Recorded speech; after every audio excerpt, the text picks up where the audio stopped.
Hi, I'm George Crump, lead analyst with Storage Switzerland. Thank you for joining us today.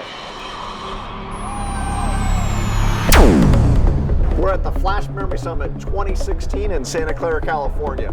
One of the topics here that we're hearing a lot about is NVM or NVMe and NVMe over fabrics, and how those are changing the way we optimize performance in flash storage. And the key thing is now we have a different type of transport to really lower latency. But there's more to it than just establishing compatibility. There's a whole chain of things that has to happen. So to help me through that conversation, I've invited Paul Prince. He's the CTO of Mangstor. Paul, thanks for joining us today. Thank you, George, for having me. No problem. So why don't you kind of walk us through, let's start with the basics. What is NVMe? Yeah, exactly. So NVMe, as many people will know, but some of our viewers will not, is a flash-optimized interface for SSDs. And really, SATA and SAS, while they have SSDs, were designed around hard drives. Right. And so the optimizations that the industry did in NVMe result in much higher performance than you can get on a SATA or SAS SSD. Much higher IOPS, much higher bandwidth, and probably most importantly, much lower latency.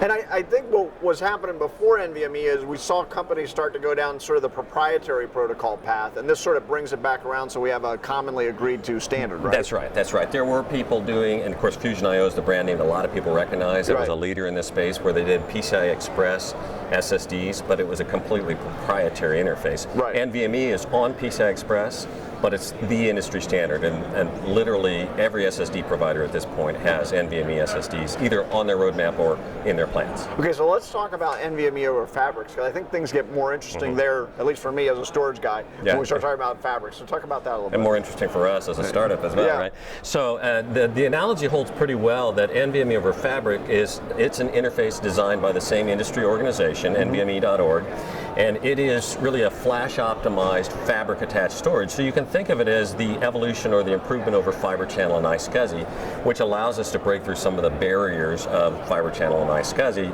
which would be, lower latency and higher performance. Again. So now, and a big thing here I think everybody would want to point out though is that this doesn't mean you have to go take your fiber channel network and rip it out and put a new one in, or your iSCSI network and rip that out and put a new one in, right? That's right, exactly. So what most people, early adopters in this space are doing is adding a brand new tier of storage. So call it a tier 0 or super fast tier of storage. And then you would add that in your infrastructure in addition to your tier 1, 2, or 3, all the way down to cold storage. Okay, great. So what else we got? So now I guess the big question is, how do you guys kind of play into that? Yeah, exactly. Let me say a couple more things about NVMe over fabric, though. One is, while some will be aware that NVMe devices, some of the leading ones in the industry will get to hundreds of thousands of IOPS. We actually have a device ourselves that does 900,000 IOPS that we develop. But hundreds of thousands of IOPS is pretty common. Right. 3 to 4 gigabytes per second of bandwidth is pretty common. Latency of 100 microseconds is kind of where the state of the art is. When you get down to NVMe over fabric, the performance actually, amazingly enough, goes up. Right? Okay. I mean, we're kind of used to local storage versus fiber channel and iSCSI. You pay a penalty for the fiber channel and iSCSI, but you get the benefits of sharing. Right. With NVMe over fabric, the latency for over fabric, because it's an RDMA fabric, is about the same as if you had a local disk. Okay. But now you can scale to, instead of hundreds of thousands of IOPS, to millions of IOPS, and you can scale to tens or even hundreds of gigabytes per second of bandwidth. So the performance is just phenomenal, but you get the benefits of sharing. So it's just like this. It's a protocol optimized for sharing. Exactly. Flash devices or memory devices. That's exactly right. Okay. So you can share with NVMF or NVMe over fabric, which most people are now shortening to NVMF. Right. You can share the same storage across multiple servers as you're used to with a SAN storage device, and it's scalable. So if you want more capacity, simply add more storage arrays. If you want more bandwidth or more IOPS, add more storage arrays. It truly is a scale-out storage architecture. Okay, gotcha. Okay, so then now let's talk about how Mangstor. So what we're doing. So Mangstor, we actually last year, one year ago today at this show, we got a Best of Show award for an NVMe over Fabric product. Okay. And that was, at that time, it was pre-standard. The standard had not yet been released, so we were first movers. We had a product that was really on the leading edge. Okay. The standard now has been released as of 2 months ago, so we're no longer shipping a pre-standard product, we're shipping a standard product, which is good news for us. Yeah. What we're announcing that's new at this show is a couple of things more on the software side. Number one, the software that we run on our storage array, which creates an NVMe over Fabric target, we call that Titan. Okay. And so what we've announced, and the press release just came out yesterday, I think, on Titan, that we're now announcing we're providing Titan software to OEMs and other large storage providers. Okay. So we're actually providing that software as an offering for partners. The second thing that we announced just today is something that we've got a trademark in on, which we're calling SAN Connect. Okay. And what that does is that allows the data center, because this is a real world kind of problem, you have all of this SAN-based storage today, fiber channel, iSCSI, whatever, in the data center.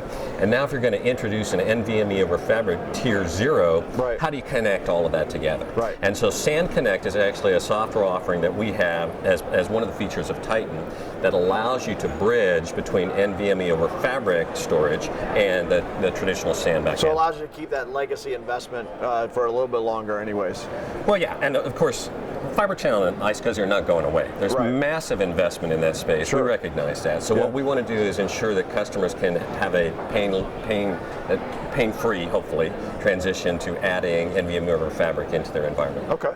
So what do we got here? So the last thing is I drew this picture, which is, this is maybe a bad version of it, but it's supposed to look like the Gartner hype cycle. Okay. And had a conversation recently with a Gartner guy saying, where would you guys say NVMe and NVMe over Fabric are on the hype cycle? So NVMe has passed through, per Gartner, has passed through the disillusionment phase and is into the plateau productivity. Right? Okay. So that's really good news. And I would actually point out that it's not that long ago, maybe 3 years ago, that people for the first time were hearing about NVMe. It has certainly moved through that curve very much quickly. quicker than normal. That's one of the fastest transitions I think that it's I one can of those remember. things that you've got a standard that we really had to have, right? Yeah. This was something that we had. I mean, these guys have been good to us, but it's time to move on. Exactly. So it solved a real customer need, right? NVMe solved a real customer need, broadly adopted across the whole industry, many providers, and so customers had confidence in it. So it moves quickly. NVMe over Fabric, per Gartner, is back here at the beginning. Right. And actually, when I'm doing a keynote tomorrow, one of the things I'm going to say to the audience is we as an industry, the call to action is do the same thing we did with NVMe, and that's just blast it through this trough of disillusionment phase and get it into real world deployment for customers. What would you project that is? You think that's going to happen in the next 2 years or so? Well, I would hope. It's probably 2 years would be very fast. What we're seeing is we've got some very early adopters who are all about the performance and they're willing to, really push the envelope. And so I think that probably over the next 6 months to a year, you'll see things move up on the peak of expectations around NVMe or Fabric. I guess the bigger challenge here is that this, fabrics tend to be much more sticky, right? And so the progression is going to be a little slower than you would say on just a server test. Exactly. And one of the things that reminds me to point out is that when we're talking fabrics here, Mangstor, we're running this over Ethernet, if customers want Ethernet, or InfiniBand if they happen to be a HPC shop that already has InfiniBand, and we'll support the Intel OmniPath as well as that gets adopted in the market. There are some companies that have been talking about doing this storage over PCI Express, which is a little more of an exotic kind of a design, but the important thing for people to understand is in order to adopt NVMe, they don't have to introduce a new fabric into their data center. They can use their existing Ethernet or InfiniBand switches. Yeah, that's going to be a huge advantage too. Well, Paul, thanks for helping us clear that up. Thanks. So there you have it. NVMe and NVMe over Fabric are going to be two big standards that, NVMe is already here, ready to go. You're going to be seeing that a lot. And then NVMe over Fabric is something to really start paying attention to really get the full value out of your flash investment. I'm George Crump, lead analyst with Storage Switzerland. Thank you for joining us today.